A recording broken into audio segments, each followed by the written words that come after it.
there. How are you doing today? I hope everyone's doing well. So, today I'm going to read you The Shadow over Innsmouth by H.P. Lovecraft. I hope you enjoy. During the winter of 1927 to 1928, officials of the federal government made a strange and secret investigation of certain conditions in the ancient Massachusetts seaport of Innsmouth. The public first learned of it in February, when a vast series of raids and arrests occurred, followed by the deliberate burning and dynamiting, under suitable precautions, of an enormous number of crumbling, worm-eaten, and supposedly empty houses along the abandoned waterfront. Uninquiring souls let this occurrence pass as one of the major clashes in a spasmodic war on liquor.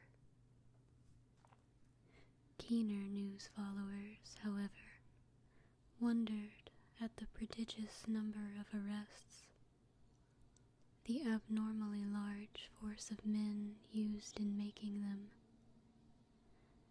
and the secrecy surrounding the disposal of the prisoners. No trials or even definite charges were reported, nor were any of the captives seen thereafter in the regular gaols of the nation. There were vague statements about disease in concentration camps, and later about dispersal in various naval and military prisons. But nothing positive ever developed. Innsmouth itself was left almost depopulated, and is even now only beginning to show signs of a sluggishly revived existence. Complaints from many liberal organizations were met with long confidential discussions, and representatives were taken on trips to certain camps and prisons. As a result, these societies became surprisingly passive and reticent. Newspaper men were harder to manage, but seemed largely to cooperate with the government in the end. Only one paper, a tabloid always discounted because of its wild policy, mentioned the deep-diving submarine that discharged torpedoes downward in the marine abyss just beyond Devil Reef. That item, gathered by chance in a haunt of sailors, seemed indeed rather far-fetched, since the low black reef lies a full mile and a half out from Innsmouth harbor. People around the country and in the nearby towns muttered a great deal among themselves, but said very little to the outer world. They had talked about dying and half-deserted Innsmouth for nearly a century, and nothing new could be wilder or more hideous than what they had whispered and hinted years before. Many things had taught them secretiveness, and there was now no need to exert pressure on them. Besides, they really knew very little, for wide salt marshes, desolate and unpeopled, keep neighbors off from Innsmouth on the landward side. But at last, I am going to defy the ban on speech about this thing.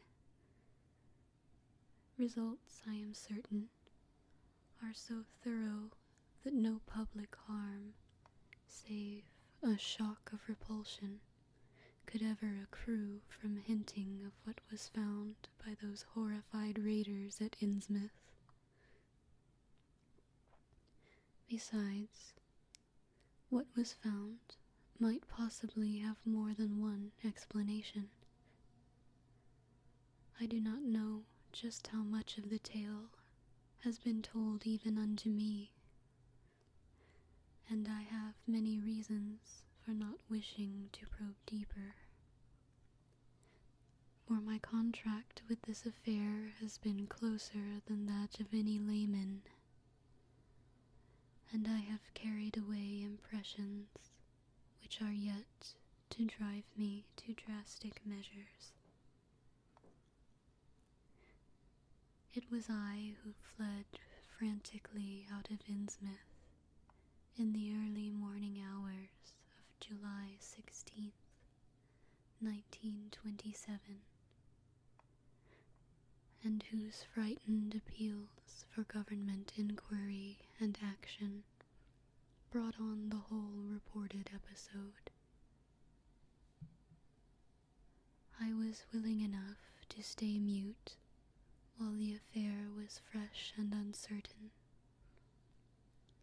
But now that it is an old story, with public interest and curiosity gone, I have an odd craving to whisper about those few frightful hours in that ill-rumored and evilly shadowed seaport of death and blasphemous abnormality. The mere telling helps me to restore confidence in my own faculties, to reassure myself that I was not simply the first to succumb to a contagious nightmare hallucination. It helps me, too, in making up my mind regarding a certain terrible step which lies ahead of me. I never heard of Innsmouth till the day before I saw it for the first and, so far, the last time. I was celebrating my coming of age by a tour of New England, sightseeing, antiquarian and genealogical, and had planned to go directly from ancient Newburyport to Arkham, whence my mother's family was derived. I had no car, but was traveling by train, trolley, and motor coach, always seeking the cheapest possible route. In Newburyport, they told me that the steam train was the thing to take to Arkham, and it was only at the station ticket office, when I demurred at the high fare, that I learned about Innsmouth. The stout, shrewd-faced agent, whose speech showed him to be no local man, seemed sympathetic towards my efforts at economy, and made a suggestion that none of my other informants had offered. "You could take that old bus, I suppose," he said with certain hesitation, "but it ain't thought much of hereabouts. It goes through Innsmouth. You may have heard about that. And so the people don't like it. Run by an Innsmouth fellow, Joe Sargent. But never gets any custom from here, or Arkham either, I guess. Wonder it keeps running at all. I suppose it's cheap enough, but I never see more than 2 or 3 people in it. Nobody but those Innsmouth folks. Leaves the square, front of Hammond's drugstore at 10 a.m. and 7 p.m. Unless they've changed lately. Looks like a terrible rattletrap. I've never been on it. That was the first I'd ever heard of shadowed Innsmouth. Any reference to a town not shown on common maps or listed in recent guidebooks would have interested me, and the agent's odd manner of allusion roused something like real curiosity. A town able to inspire such dislike in its neighbors, I thought, must be rather unusual and worthy of a tourist's attention. If it came before Arkham, I would stop off there. And so I asked the agent to tell me something about it. He was very deliberate and spoke with an air of feeling slightly superior to what he said. Innsmouth? Well, it's a queer kind of town at the mouth of the Manaxet. It used to be almost a city, quite a port before the War of 1812,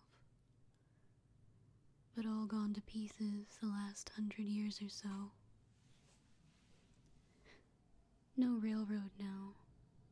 B&M never went through, and the branch line from Rowley was given up years ago. More empty houses than there are people, I guess, and no business to speak of, except fishing and lobstering. Everybody trades mostly here or in Arkham or Ipswich. Once they had quite a few mills, but nothing's left of that now, except one gold refinery running on the leanest kind of part-time. That refinery, though, it used to be a big thing, and old man Marsh, who owns it, he must be richer than Cretius. Queer old duck, though, and sticks mighty close in his home. He's supposed to have developed some skin disease or deformity late in life that makes him keep out of sight. He's the grandson of Captain Obed Marsh, who founded the business. His mother seems to have been some kind of foreigner. They say a South Sea Islander. So everybody raised Cain when he married an Ipswich girl 50 years ago. They always do that about Innsmouth people. And folks here and hereabouts always try to cover up any Innsmouth blood they have in them. But Marsh's children and grandchildren look just like anybody else, so far as I can see.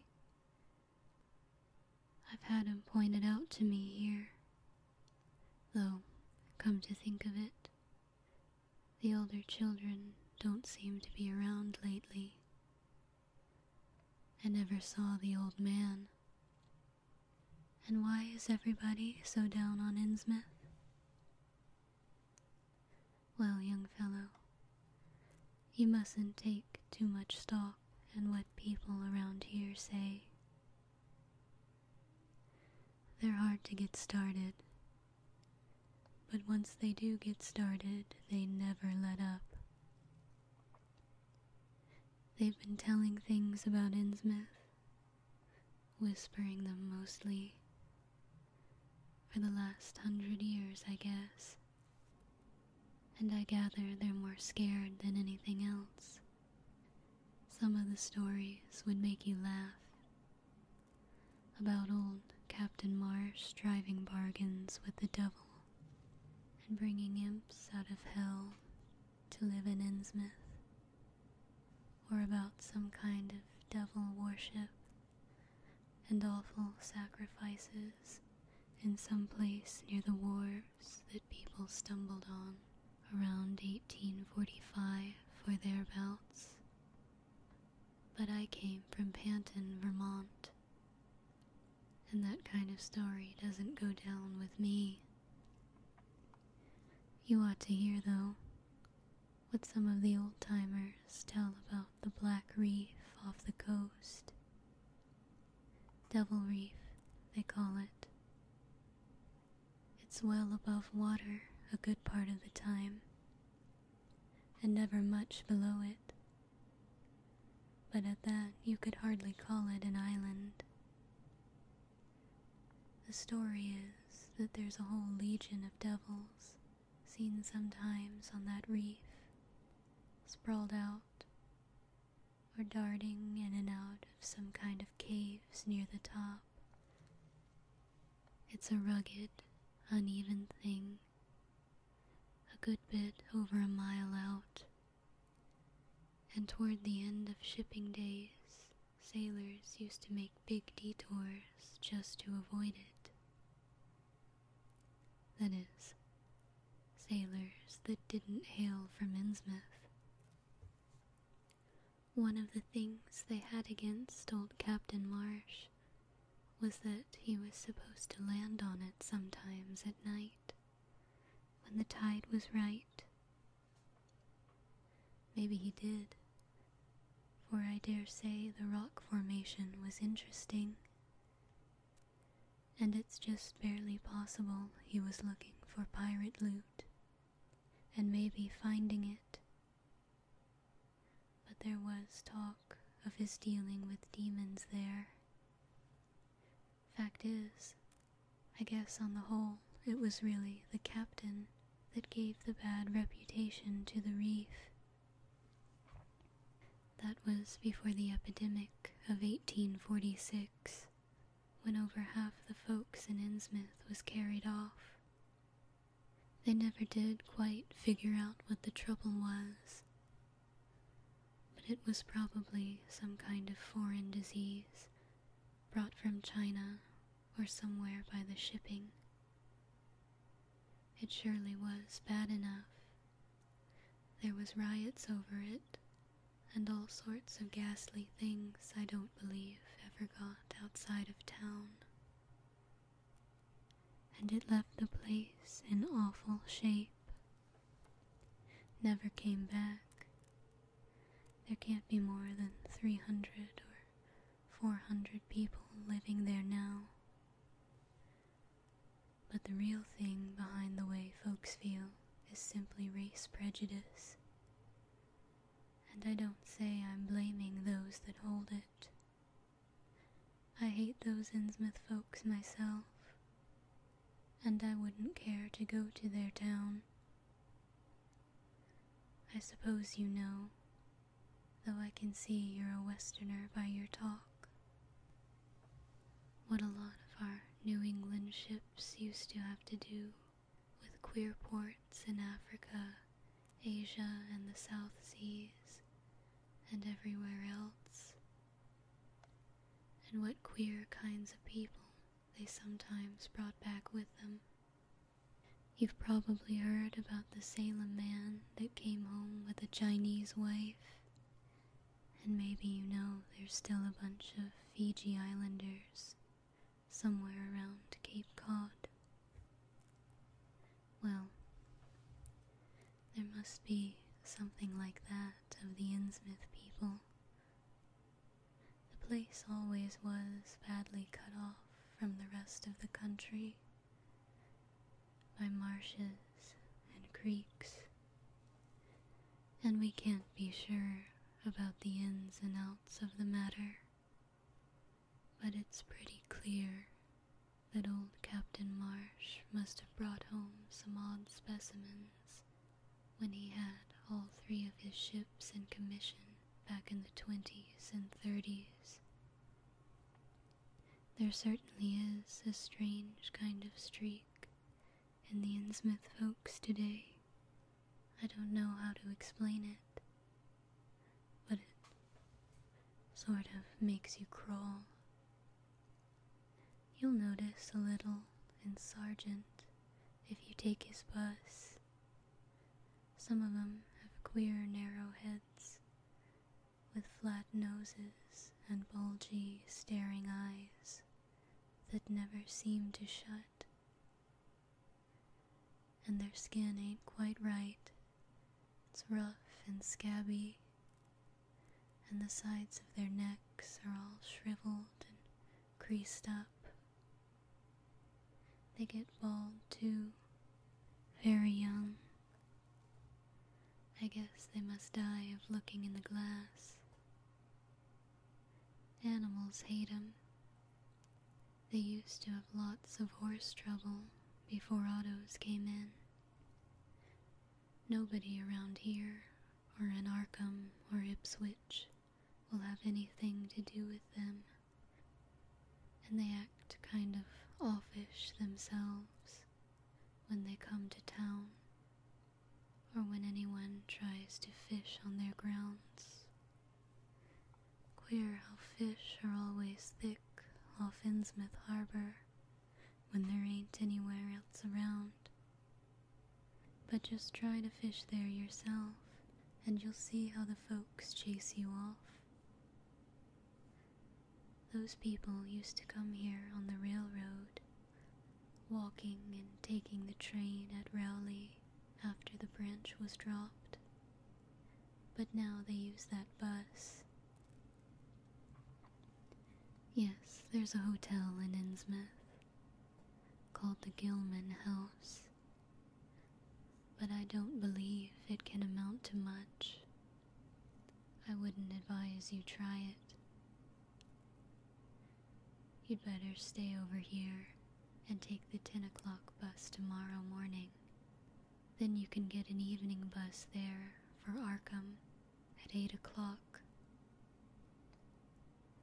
There was a factory inspector who stopped at the Gilman a couple years ago, and he had a lot of unpleasant hints about the place. It seems they get a queer crowd there, for this fellow heard voices in other rooms, though most of them was empty, that gave him the shivers. It was foreign talk, he thought, but he said the bad thing about it was the kind of voice that sometimes spoke. It sounded so unnatural, sopping like, he said, that he didn't dare undress and go to sleep. He just waited up and let out the first thing in the morning. The talk went on most all night. This fellow, Casey, his name was, he had a lot to say about how the Innsmouth folks watched him and seemed kind of on guard. He found the Marsh refinery a queer place. It's an old mill on the lower falls of the Manickset. What he said tallied up with what I've heard. Books in bad shape, and no clear account of any kind of dealings. You know, it's always been kind of a mystery where the Marshes get the gold they refine. They've never seemed to do much buying in that line. But years ago, they shipped out an enormous lot of ingots. Used to be talk of a queer foreign kind of jewelry that the sailors and refinery men sometimes sold on the sly, or that was seen once or twice on some of the marsh women folk. People allowed that maybe old Captain Obed traded for it in some foreign port, especially since he was always ordering stacks of glass beads and trinkets such as seafaring men used to get for native trade.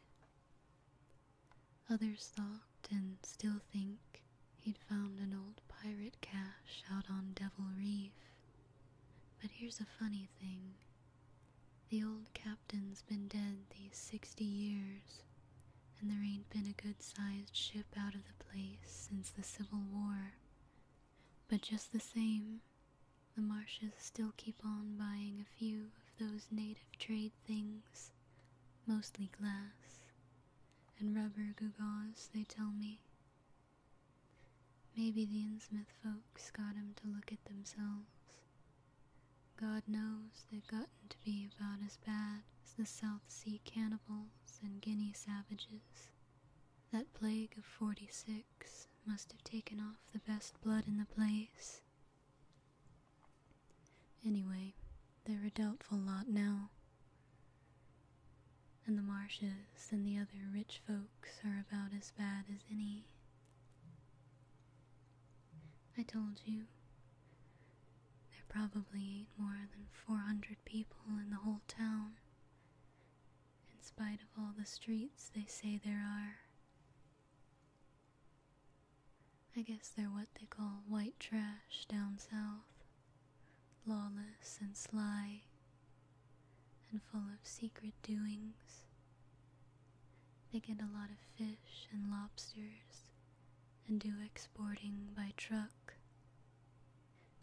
Queer how the fish swarm right there and nowhere else. Nobody can ever keep track of these people, and state school officials and census men have a devil of a time.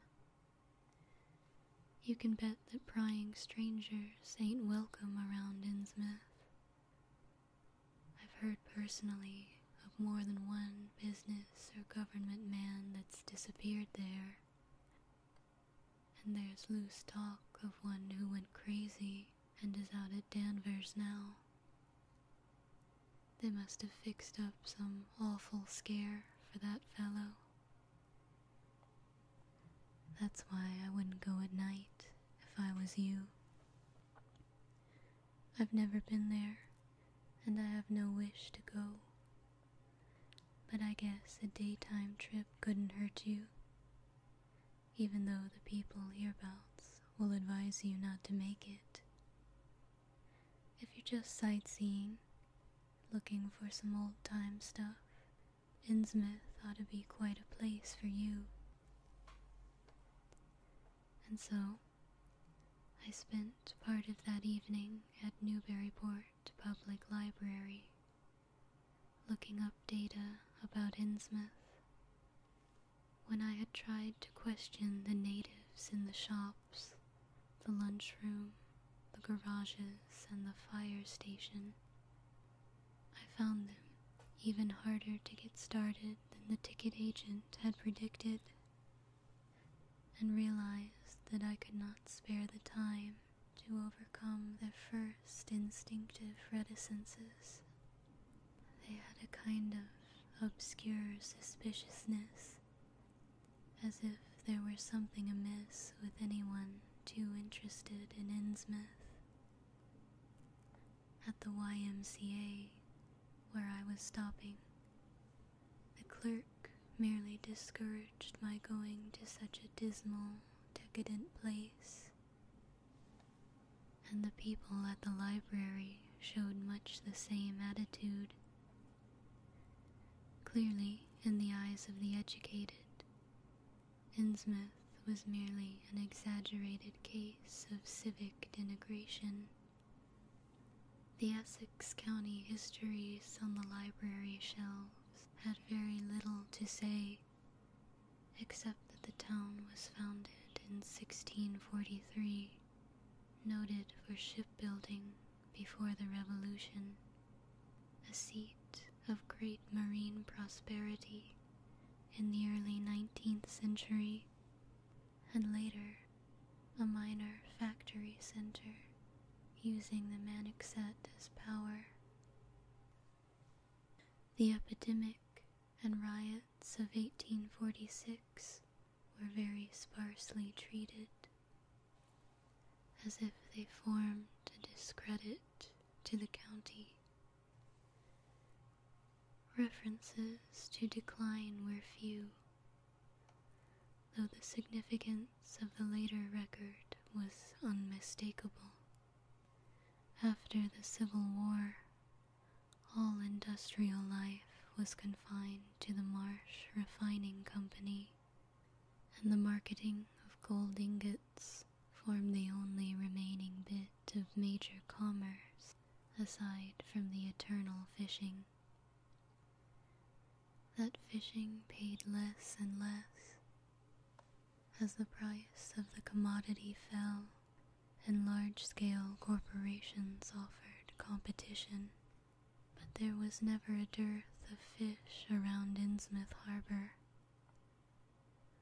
Foreigners seldom settled there, and there was some discreetly veiled evidence that a number of Poles and Portuguese who had tried it had been scattered in a particularly drastic fashion.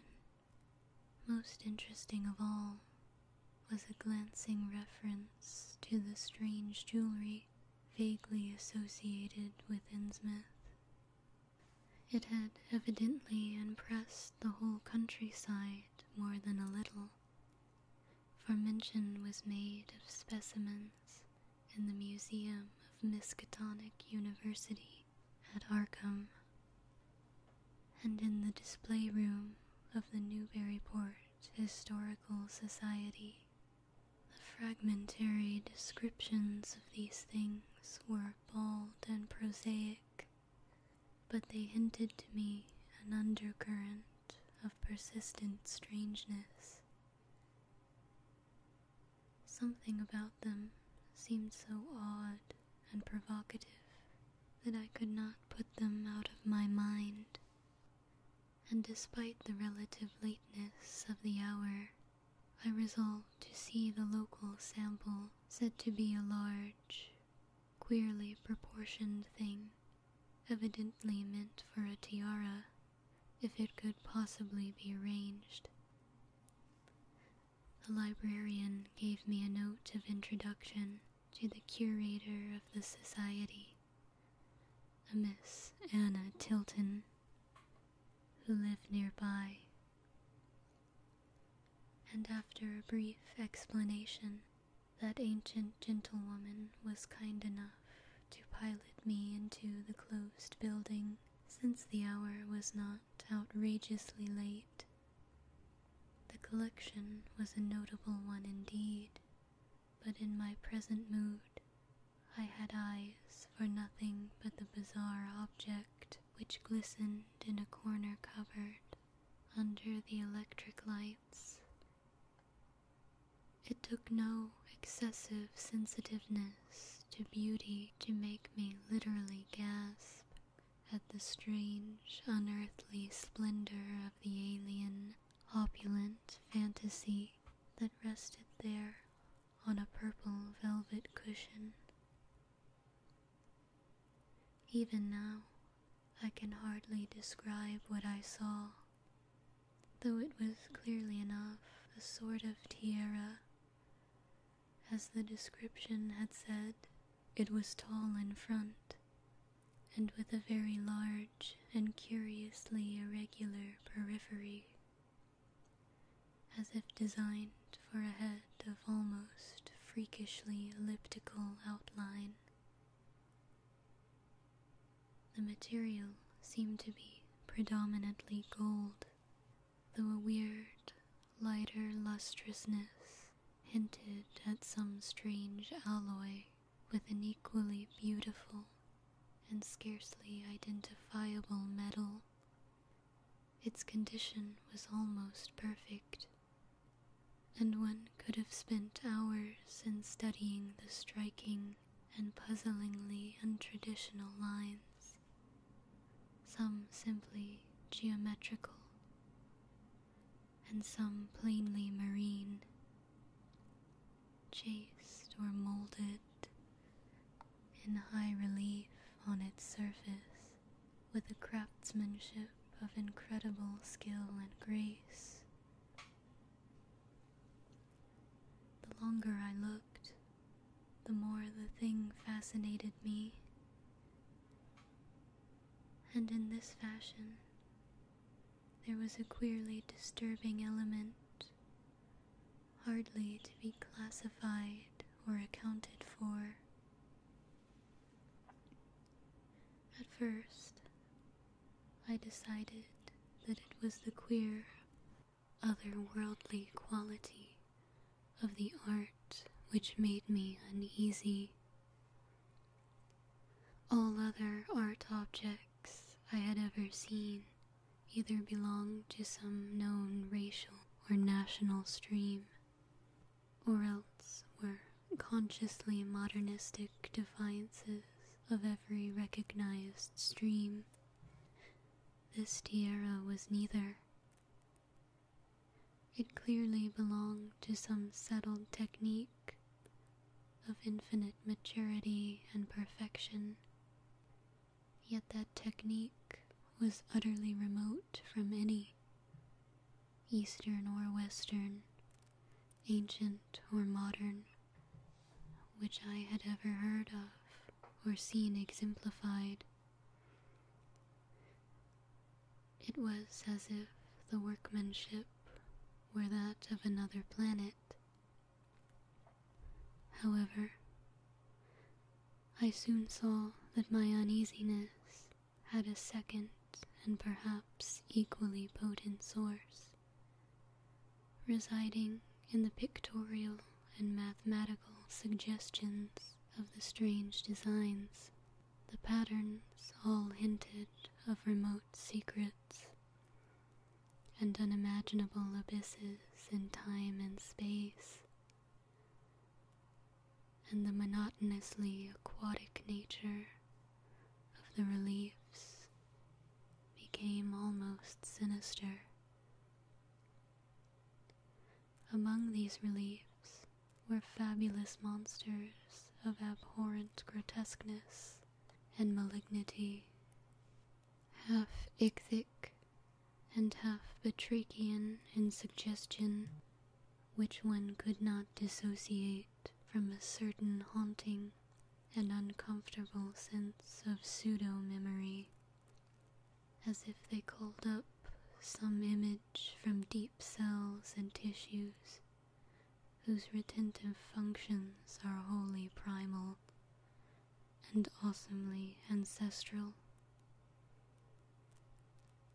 At times I fancied that every contour of these blasphemous fish frogs was overflowing with the ultimate quintessence of unknown and inhuman evil. In odd contrast to the tiara's aspect was its brief and prosy history, as related by Miss Tilton. It had been pawned for a ridiculous sum at a shop in State Street in 1873 by a drunken Innsmouth man, shortly afterwards killed in a brawl. The society had acquired it directly from the pawnbroker, at once giving it a display worthy of its quality.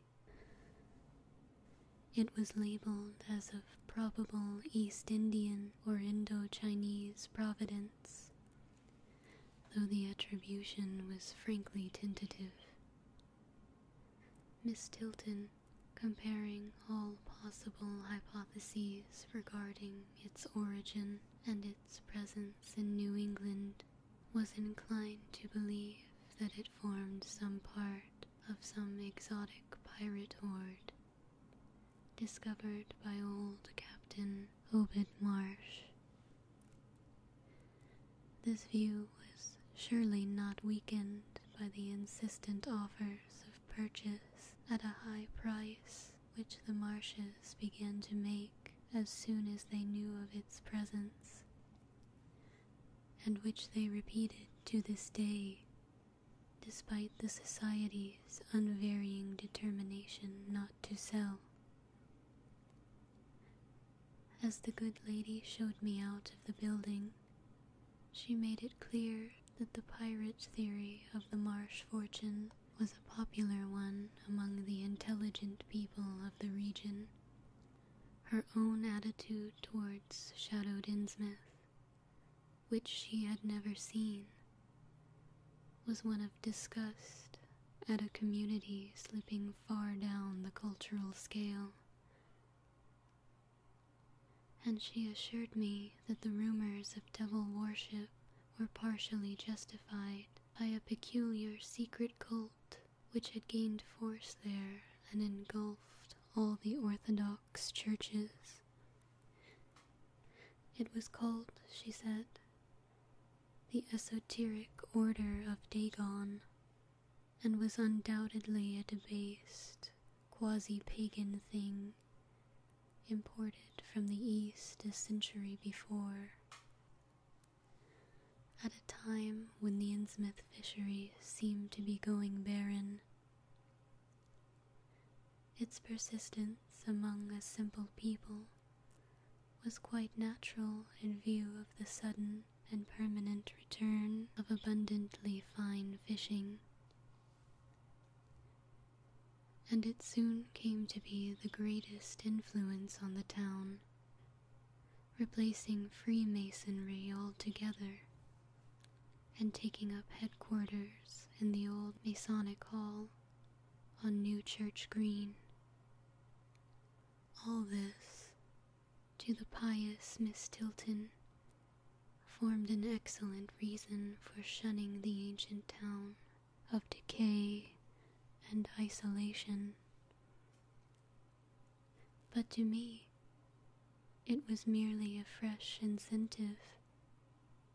To my architectural and historical anticipations was now added an acute anthropological zeal, and I could scarcely sleep in my small room at the Y as the night wore away.